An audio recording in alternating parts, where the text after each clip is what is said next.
Hello everyone, welcome to my YouTube channel study centre. और जैसा कि आप सबको पता होगा, हम DSSB TGT सोशल साइंस की सीरीज़ को कर रहे हैं। इसमें DSSB के द्वारा जितने भी क्वेश्चंस पूछे गए हैं उनको हम प्रॉपर एक्सप्लेनेशन के साथ आप लोगों के साथ शेयर कर रहे हैं। तो मैंने ऑलरेडी बहुत सारे पेपर डिस्कस कर लिए हैं और ये पेपर 2 स्पेसिफिक है, मतलब मैं पेपर 1 डिस्कस नहीं कर रही हूँ, सिर्फ SST के जो क्वेश्चन हैं उन्हें डिस्कस कर रही हूँ। तो जैसा कि आप देख सकते हैं, आज हम एक नए क्वेश्चन पेपर को स्टार्ट करने जा रहे हैं जो कब कंडक्ट हुआ था 1 अक्टूबर 2021 को। ये कब का पेपर है? शिफ्ट सेकंड का पेपर है, फीमेल का। तो चलिए स्टार्ट करते हैं आज की सीरीज़ को। तो हमारा क्वेश्चन नंबर फर्स्ट है, दैट इज़ पुस्तक है एक, इसका क्या नाम है? The development of capitalism in Russia. ये किसने लिखी थी? तो फ्योदो ट्यूचवेक या यूरी समरिन या एलेक्सी खोम्पाकोव या फिर व्लादिमीर लेनिन। तो हमारा राइट आंसर क्या हो जाएगा? ऑप्शन नंबर डी हमारा क्या हो जाएगा राइट आंसर। तो आपने अगर रशियन रिवोल्यूशन पढ़ा है तो आपको व्लादिमीर लेनिन के बारे में काफ़ी अच्छे से पता होगा, क्योंकि इन्होंने बहुत ही इंपॉर्टेंट रोल प्ले किया था रशियन रिवोल्यूशन में। तो व्लादिमीर लेनिन द्वारा the development of capitalism in Russia लिखी गई थी। 1899 में पुस्तक लिखी गई। यह पुस्तक 1899 में प्रकाशित हुई थी। व्लादिमीर लेनिन एक रूसी क्रांतिकारी, राजनीतिज्ञ और राजनीतिक सिद्धांतवादी थे। उन्होंने 1917 से 1924 तक सोवियत रशिया की सरकार के पहले प्रमुख के रूप में कार्य किया। The state and revolution 1918, imperialism the highest stage of capitalism यानी साम्राज्यवाद पूंजीवाद का उच्चतम चरण 1917, और what is to be done क्या करना है 1902 में, and materialism and empirio criticism यानी भौतिकवाद और अनुभवजन्य आलोचना 1909 आदि लेनिन की महत्वपूर्ण रचनाएं हैं। नेक्स्ट क्वेश्चन है हमारा क्वेश्चन नंबर सेकंड, रूसी क्रांति के दौरान मजदूरों के प्रतिनिधियों की एक परिषद को डैश के रूप में भी नामित किया गया था। ड्यूमा, सोवियत, बोयार या फिर हमारा है जेम्स बोस। तो हमारा राइट आंसर क्या हो जाएगा? ऑप्शन नंबर सी हमारा राइट आंसर हो जाएगा। तो रूसी क्रांति के दौरान हड़ताली मजदूरों और सैनिकों ने मिलकर सैनिक और मजदूर प्रतिनिधियों की एक क्रांतिकारी परिषद सोवियत यानी परिषद का गठन किया, जिसके प्रतिनिधि सदस्यों ने शासन की संपूर्ण शक्ति अपने हाथों में ले लिया और इस क्रांति को रूस के फरवरी क्रांति के नाम से भी जाना जाता है। तो किसका निर्माण किया था? सोवियत का निर्माण किया था। नेक्स्ट क्वेश्चन है हमारा question number third, that is Bengal विभाजन की घोषणा के समय भारत के वायसराय कौन थे? Lord Irwin, Lord Curzon, Lord Dufferin या फिर लॉर्ड डलहौजी। तो इसका राइट आंसर क्या हो जाएगा? ऑप्शन नंबर सी हमारा क्या हो जाएगा राइट आंसर। तो बंगाल विभाजन की घोषणा जुलाई 1905 के समय भारत के वायसराय लॉर्ड कर्जन ने की थी। इनका कार्यकाल 1899 से 1905 तक के बीच का था और आंदोलन 16 अक्टूबर 1905 को प्रभावी हुआ। बंगाल विभाजन की घोषणा से पूरे देश में भारी आक्रोश और शत्रुता को जन्म दिया तथा कांग्रेस के सभी वर्गों, नरमपंथियों और नरमपंथियों जो भी हमारे थे कांग्रेस के, उन्होंने भी क्या करा था? इसका विरोध किया था। तो आप याद रखेंगे कि 5 तारीख को घोषणा की 1905 में जुलाई में घोषणा की गई थी और 16 अक्टूबर को ये क्या हो गया था? इम्प्लीमेंट होना स्टार्ट हो गया था लॉर्ड कर्जन के टाइम पर। नेक्स्ट क्वेश्चन हमारा, निम्नलिखित में से फ्रांसीसी क्रांति के कारण क्या थे? मतलब जो फ्रांसीसी क्रांति हुई थी उसका क्या कारण था? वित्तीय संकट यानी फाइनेंशियल प्रॉब्लम, कुलीन क्रांति यानी जो वहाँ पे नोबल्स वगैरह होते थे उनसे रिलेटेड है, या मैरी एंटोनेट का उद्भव, केवल थर्ड, फर्स्ट एंड सेकेंड, केवल फर्स्ट या फिर दोनों, मतलब सेकेंड एंड थर्ड। तो हमारा राइट आंसर क्या हो जाएगा? Option number C. तो फ्रांस की मध्यवर्गीय धनी एवं शिक्षित जनता कुलीन वर्ग के लोगों और चर्च के उच्च अधिकारी से सदैव ईर्ष्या रखती थी। फ्रांस की क्रांति को शुरुआत से तृतीय स्टेट यानी आपको पता होगा कि फ्रांस 3 स्टेट्स में डिवाइड था। अगर आपने मेरी प्रीवियस वीडियोस देखी है तो उसमें मैंने आपको एक्सप्लेन कर रखा है। जिसमें बड़े व्यवसायी होते थे, व्यापारी आते थे, अदालती कर्मचारी आते थे, वकील आते थे, किसान, कारीगर, छोटे किसान, भूमिहीन मजदूर, नौकर आदमी सभी किसमें आते थे? तृतीय स्टेट यानी थर्ड स्टेट्स में ये सारे लोग आते थे।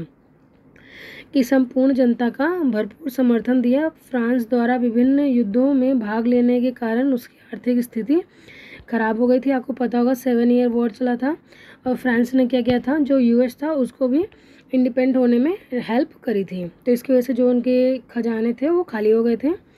राज दरबार के वर्साय महल की शान शौकत एवं उच्च श्रेणी के व्यक्तियों की विलासप्रियता के कारण साधारण जनता पर विभिन्न प्रकार के कर लगाए जाते थे और उनसे निर्दयतापूर्वक वसूली की जाती थी। फ्रांस में उच्च वर्ग एवं पादरी वर्ग को करों से मुक्त रखा गया था। इस प्रकार दयनीय आर्थिक दशा भी फ्रांस की क्रांति का एक बड़ा कारण बना। मैरी एंटोइनेट का उद्भव होना क्रांति का कारण नहीं, बल्कि मैरी एंटोइनेट की जीवन शैली व फिजूल खर्ची का बोझ क्रांति का प्रमुख कारण बना, जो व्यापक दृष्टिकोण से परीक्षण करे और घटना आर्थिक या वित्तीय संकट के अंतर्गत समाहित है। नेक्स्ट क्वेश्चन है हमारा क्वेश्चन नंबर 5। रूस में 1905 की क्रांति के बाद व्यापक दमन कब तक चलता रहा, जब कई क्रांतिकारियों को गिरफ्तार कर लिया गया तथा मजदूरों की संख्या को तोड़ दिया गया। तो कब तक चला? 1912, 1911, 1913 या फिर 1908। तो हमारा राइट आंसर क्या हो जाएगा? ऑप्शन नंबर सी यानी 1911। तो रूसी मजदूरों के लिए 1904 का वर्ष संकटपूर्ण था। महंगाई अत्यधिक बढ़ने से उनके वेतन में 20% की गिरावट हुई। 1904 में गठित असेंबली ऑफ रशियन वर्कर्स के 4 सदस्यों को जब नौकरी से निकाला गया तो 1905 में मजदूरों ने आंदोलन कर दिया और हड़ताल पर चले गए, जिसका व्यापक दमन 1911 तक चलता रहा, जिसमें कई मजदूर क्रांतिकारियों को गिरफ्तार किया गया तथा जिसके कारण यह क्रांति क्या हो गई? असफल रही। नेक्स्ट क्वेश्चन है हमारा क्वेश्चन नंबर 6। 1855 के संथाल विद्रोह के संदर्भ में से कौन सा कथन सही है? यह ब्रिटिश उपनिवेशी प्राधिकरण के खिलाफ जमींदारों के खिलाफ एक विद्रोह था। यह वर्तमान के झारखंड और पश्चिम बंगाल के हिस्से में घटित हुआ था। दोनों सही हैं, दोनों गलत हैं, केवल पहला सही है, केवल दूसरा सही है।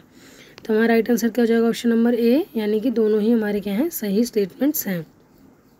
तो अगर हम एक्सप्लेनेशन को देखें तो संथाल आदिवासियों का विद्रोह जमींदारों, साहूकारों और औपनिवेशिक राज के खिलाफ 1855 से 56 में किया गया था। इस विद्रोह के कारण ब्रिटिश सरकार ने संथाल परगने का निर्माण किया, जिसके अंतर्गत भागलपुर व बीरपुर जिला शामिल था, जो वर्तमान झारखंड व पश्चिम बंगाल के अंतर्गत आता है। नेक्स्ट क्वेश्चन है हमारा क्वेश्चन नंबर 7। 1803 में किस देश ने फ्रांस के खिलाफ युद्ध की घोषणा की थी? मतलब ऑस्ट्रेलिया ने, स्पेन ने, स्विट्जरलैंड ने या फिर ब्रिटेन ने। तो 1803 से रिलेटेड पूछ रहा है, तो हमारा राइट आंसर क्या हो जाएगा? Option number D. तो 18 मई 1803 में इंग्लैंड यानी ब्रिटेन ने फ्रांस के विरुद्ध युद्ध की घोषणा की थी। नेक्स्ट क्वेश्चन है हमारा क्वेश्चन नंबर 8। बिहार में किसान सभा आंदोलन डैश के नेतृत्व में हुआ था? एनजी रंगा, दयानंद सरस्वती, स्वामी सहजानंद सरस्वती या फिर बीडी सावरकर। तो राइट आंसर क्या हो जाएगा हमारा? ऑप्शन नंबर सी हो जाएगा हमारा राइट आंसर। तो बिहार में कृषक आंदोलन के सबसे प्रमुख व्यक्तित्व स्वामी सहजानंद सरस्वती थे। उनका जन्म 1889 में उत्तर प्रदेश के गाजीपुर जिले के देवाग्राम नामक गांव में हुआ था। इन्होंने अपना जीवन बिहार के किसानों की समस्याओं के प्रति समर्पित कर दिया था। नेक्स्ट क्वेश्चन है हमारा क्वेश्चन नंबर 9। बोल्शेविक पार्टी के संस्थापक कौन थे? तो आपको ये भी पता होना चाहिए कि बोल्शेविक पार्टी कहाँ की थी। तो मिखेल ओलमिंस्की, एनाटोली लुनाचास्की, व्लादिमीर लेनिन या फिर लेव कॉमेनेव। तो हमारा राइट आंसर क्या हो जाएगा? ऑप्शन नंबर बी यानी व्लादिमीर लेनिन हमारे क्या हो जाएंगे? Right answer. तो अगर आपको व्लादिमीर लेनिन पता चला है तो यहाँ पर आपको पता चल गया होगा कि ये पार्टी कहाँ की थी। तो रूसी मार्क्सवादियों सोशल डेमोक्रेटिक पार्टी ने 1903 में लंदन में जिसका उद्देश्य रूसी मार्क्सवादियों को एकजुट करना था, लेकिन ऐसा हुआ नहीं। इस सम्मेलन में रूसी मार्क्सवादी हमेशा के लिए बट गए। एक गुट अपने को बोल्शेविक या बहुमत दल कहता है और दूसरा गुट क्या कहता है, मेंशेविक या अल्पमत गुट था। बोल्शेविक गुट का नेता व्लादिमीर लेनिन था। 1912 में बहुमत गुट या बोल्शेविक ने अपनी अलग पार्टी बना ली थी। तो ये जो सोशल डेमोक्रेटिक पार्टी रशिया में बनी थी, जो कि किसके सिद्धांतों पर थी, मार्क्सिज्म के। और ये बाद में फिर स्प्लिट हो जाती है बोल्शेविक और मेंशेविक में, जिसमें बोल्शेविक था वो मेजॉरिटी में था और मेंशेविक जो था वो माइनॉरिटी में था। नेक्स्ट क्वेश्चन है हमारा क्वेश्चन नंबर 10। तो 1908 में बाल गंगाधर तिलक को कहाँ कैद किया गया था, जहाँ उन्होंने 6 वर्ष की सज़ा काटी थी? रंगून, मांडले, काला पानी या फिर यरवदा? तो हमारा राइट आंसर हो जाएगा ऑप्शन नंबर सी। आपने सुना होगा मांडले की जेल में उन्हें क्या किया गया था, कैद किया गया था। तो ब्रिटिश सरकार ने राष्ट्रवादी पत्रों के संस्थापकों को कोई ना कोई अभियोग लगाकर कड़े से कड़े दंड दिए। बाल गंगाधर तिलक के समाचार पत्र केसरी में प्रकाशित देश का दुर्भाग्य शीर्षक लेख के कारण 1908 में काला पानी की 6 वर्ष की सज़ा सुनाई गई। इस सज़ा के काटने के लिए उन्हें बर्मा यानी म्यांमार स्थित मांडले सेंट्रल जेल की कोठरी में 6 वर्ष तक बंद करके रखा गया था। नेक्स्ट क्वेश्चन है हमारा क्वेश्चन नंबर 11। किस वर्ष में भारतीय राष्ट्रीय कांग्रेस का प्रसिद्ध सूरत विभाजन हुआ था? 1910, 1907, 1909 या फिर 1908? तो आई होप इसका आंसर आप सबको पता ही होगा। तो कब हुआ था? 1907 में सूरत स्प्लिट हुआ था, जिसमें जो क्या कहते हैं कि हमारे कांग्रेस के उदारवादी और जो हमारे वो अगर मैं आपको उदारवादियों में बताऊं तो रासबिहारी घोष को अध्यक्ष बनाना चाहते थे, और अतिवादी यानी उग्रवादी जो होते थे वो किसको बनाना चाहते थे? तिलक या लाला लाजपत राय को अध्यक्ष बनाना चाहते थे। यही कारण था कि उनके बीच में क्या हुआ, मतभेद हुआ और सूरत स्प्लिट हुआ था 1907 में। नेक्स्ट क्वेश्चन है क्वेश्चन नंबर 12। राजा लुई 16 ने डैश में वित्तीय संकट के कारण संपदा जनरल की मांग की थी? 1760 के दशक में, 80 के दशक में, 90 के दशक में या फिर 70 के दशक में? तो हमारा राइट आंसर हो जाएगा ऑप्शन नंबर सी। तो राजा लुई 16 ने 1780 के दशक में वित्तीय संकट के निराकरण के लिए संपदा जनरल की मांग की थी। इस स्थिति को सुधारने के लिए लुई 16 ने क्रमशः टुर्गो, नेकर, कैलोन, लॉमेन डी ब्राउन को वित्तीय मंत्री बनाया था। तो ये सीरीज वाइज हैं। इन वित्तीय मंत्रियों ने आर्थिक सुधार के लिए अनेक प्रयास किए, लेकिन राजा की आर्थिक स्थिति में कोई सुधार नहीं हुआ। वह कुछ आर्थिक सुधार का विशिष्ट जनों के द्वारा विरोध हुआ। इस वजह से कैलोन ने राजा को सूचना दी कि राज्य दिवालेपन की ओर उन्मुख है, जिसके कारण पूरे तंत्र में परिवर्तन के लिए विशिष्ट लोगों की सभा बुलाने का निर्णय हुआ। लेकिन इस संस्था के पास भी कोई समाधान नहीं था। विशिष्ट लोगों की सभा के सदस्य विशेषाधिकार वर्ग के लोगों ने यह स्पष्ट जानकारी दी कि स्टेट जनरल के माध्यम से ही राज्य को कर लगाने का अधिकार है, लेकिन पिछले 175 वर्षों से इस संस्था का कोई अधिवेशन नहीं हुआ था। लेकिन इस समस्या के समाधान के लिए 5 मई 1789 को वर्साय में अधिवेशन शुरू हुआ। नेक्स्ट क्वेश्चन है क्वेश्चन नंबर 13। 18वीं शताब्दी में जेम्स हारग्रीव के किस आविष्कार ने औद्योगिक क्रांति में योगदान दिया? फ्लाइंग शटल, विद्युत ग्रिड, स्पिनिंग जेनी या फिर भाप का इंजन? तो हमारा राइट आंसर क्या हो जाएगा? ऑप्शन नंबर बी हमारा राइट आंसर हो जाएगा। तो 18वीं शताब्दी में यानी 1764 में जेम्स हैग्रीव्स द्वारा स्पिनिंग जेनी का आविष्कार किया गया, जिसका औद्योगिक क्रांति में महत्वपूर्ण योगदान रहा। इस मशीन में कटाई की प्रक्रिया तेज कर दी और मजदूरों की मांग घटा दी। रूस में डैश की क्रांति 1917 की क्रांति के लिए ड्रेस रिहर्सल बन गई। कौन सी वाली क्रांति? 1907, 1910, 1905 या फिर 1912? तो हमारा राइट ऑप्शन हो जाएगा ऑप्शन नंबर बी। तो व्लादिमीर लेनिन ने 1905 की क्रांति द ग्रेट ड्रेस रिहर्सल कहा था, और 1917 की क्रांति के दौरान कहा कि सारी दुनिया का समाजवादी क्रांति का स्वागत करे और पूर्व की क्रांति के पद चिन्हों पर अब दूसरी क्रांति होनी चाहिए। नेक्स्ट क्वेश्चन है हमारा क्वेश्चन नंबर 15। अंग्रेजों द्वारा लखनऊ पुनः अधिकार में कब लिया गया? मार्च 1858 में, मई 1857 में, जून 1858 में या फिर जुलाई 1857 में। तो हमारा राइट आंसर हो जाएगा ऑप्शन नंबर ए। तो आपको पता होगा 1857 में जो रिवोल्ट हुआ था उससे रिलेटेड क्वेश्चन है ये। तो 1857 के लखनऊ में विद्रोह के पश्चात अंग्रेजों द्वारा लखनऊ पर पुनः अधिकार मुख्य सेनापति सर कॉबिन कैम्बलन के नेतृत्व में मार्च 1858 तक कर लिया गया था। यद्यपि इक्का दुक्का झड़प विद्रोह सितंबर 1858 तक चला था। नेक्स्ट क्वेश्चन है हमारा क्वेश्चन नंबर 16। 1815 में नेपोलियन को डैश में पराजित किया गया था? वाटरलू, वसानो डेल ग्रेपा, काहिरो या फिर क्रॉसनोई। तो इसका राइट आंसर हो जाएगा ऑप्शन नंबर ए कि वाटरलू में नेपोलियन को हराया गया था। और अगर हम एक्सप्लेनेशन को देखें इसके तो 18 जून 1815 को मित्र राष्ट्रों और नेपोलियन के बीच वाटरलू का प्रसिद्ध युद्ध हुआ, जिसमें नेपोलियन अंतिम रूप से हार गया और उसके बाद उसे सेंट हेलेना के द्वीप में निर्वासित कर दिया गया था। और 1799 से 1815 तक यूरोप का इतिहास नेपोलियन की जीवनी माना गया है। इस अवधि में नेपोलियन ने पूरे यूरोप के भाग का निर्माण किया था। नेक्स्ट क्वेश्चन है हमारा क्वेश्चन नंबर 17। किस वर्ष में लुई 16 ने ट्रॉयस के शहर में कुलीन सदस्यों को निर्वासित किया था?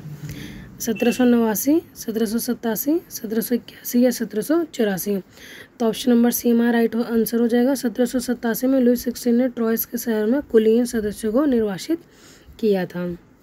नेक्स्ट क्वेश्चन है हमारा कि गांधी इरविन समझौता कब साइन हुआ था? 1928, 1929, 1932 या फिर 1931।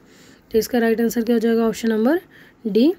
5 मार्च 1931 को ब्रिटिश सरकार और कांग्रेस गांधी इरविन समझौता साइन हुआ था। ब्रिटिश वायसरॉय ने इस बात की घोषणा की थी कि संवैधानिक विकास का उद्देश्य भारत को डोमिनियन स्टेट देकर होगा। नेक्स्ट क्वेश्चन है हमारा क्वेश्चन नंबर 19। भारतीय राष्ट्रीय कांग्रेस की पहली महिला अध्यक्ष कौन थी? कस्तूरबा गांधी, एनी बेसेंट, सरोजिनी नायडू या फिर अरुणा अली। तो हमारा राइट आंसर हो जाएगा ऑप्शन नंबर सी। तो पहली भारतीय महिला एनी बेसेंट थी। देखते हैं, भारतीय राष्ट्रीय कांग्रेस की पहली महिला अध्यक्ष एनी बेसेंट थी। इन्होंने 1917 में कलकत्ता अधिवेशन की अध्यक्षता की, जबकि सरोजिनी नायडू पहली भारतीय राष्ट्रीय कांग्रेस की पहली भारतीय महिला थी। और वो आपको पता होगा एनी बेसेंट इंडिया की नहीं थी, वो आयरिश महिला थी। तो अगर भारतीय महिला पूछे तो हमारा राइट आंसर हो जाएगा सरोजिनी नायडू। लेकिन अगर सिर्फ महिला बोले तो हमारा राइट आंसर हो जाएगा एनी बेसेंट। तो एनी बेसेंट 1917 में बनी थी और सरोजिनी नायडू 1925 में बनी थी। और ये किस वाले में बनी थी? कानपुर वाले में बनी थी। और एनी बेसेंट कलकत्ता अधिवेशन में बनी थी। नेक्स्ट क्वेश्चन हमारा क्वेश्चन नंबर 20, जो कि क्या आज का लास्ट क्वेश्चन है। तो पूछ रहा है विलय नीति किसने पेश की थी? डलहौजी ने, इरविन ने, हेस्टिंग ने या फिर क्लाइव ने। तो राइट आंसर हो जाएगा हमारा ऑप्शन नंबर ए। आपको विलय नीति पता होगा। तो लॉर्ड डलहौजी ने क्या किया था? इस नीति का निर्माण किया था। तो लॉर्ड डलहौजी ने अपने अधिग्रहण की नीति के लिए जिस साधन का सहारा लिया वह राज्य विलय का सिद्धांत था। डॉक्ट्रिन ऑफ लैप्स या शांतिपूर्ण विलय व्यगत का सिद्धांत। इस सिद्धांत के अनुसार अगर कोई सुरक्षा प्राप्त ब्रिटिश सरकार का शासक बिना एक प्राकृतिक उत्तरदायी की मृत्यु हो जाता है तो उसके राज्य का दत्तक यानी उत्तराधिकारी उसको नहीं सौंपा जाएगा और वो किस में चला जाएगा? जो कंपनी है वो राज्य क्या करेगी? कंपनी उस पर अपनी क्या कहते हैं जो भी पावर है वो उसका क्या कर लेगी? कंपनी अपने अंडर ले लेगी। तो आई होप आपको ये सेशन पसंद आया होगा। हमने आज 20 क्वेश्चंस को डिस्कस किया है। इस वीडियो को लाइक और चैनल को सब्सक्राइब जरूर करना। मिलते हैं नेक्स्ट वीडियो में नेक्स्ट 20 क्वेश्चंस के साथ। और अगर आपको कुछ भी डाउट होता है तो आप कमेंट बॉक्स में ज़रूर मेंशन करेंगे।